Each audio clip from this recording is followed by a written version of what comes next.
Senin vaktin bitken сияқты qатын. Canım, sen ölmeysin.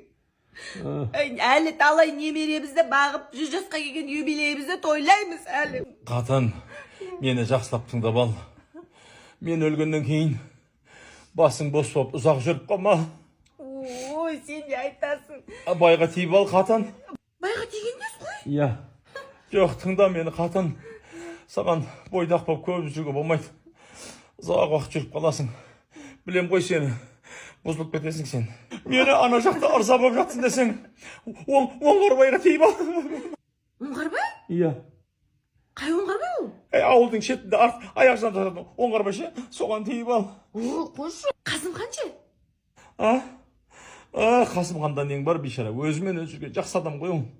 Неғып именно оңғарбай? Оңғарбай деген оңбаған ол. Нақырс. Ауылды қанға сатқан маған 3000 теңге қарыз әлі берген жоқ, оңбағанды сейші. Азаппен өлсін мен құзап. Өмір емес, көмірге айналсын оңбаған. Маған істегенді соған да істеші. Соған да көрсетші маған көрсеткеніңді. Қой, мен барып оңғарбайға естіртіп келейін, е?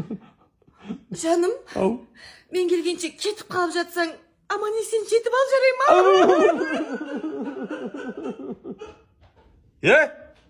Тоқта!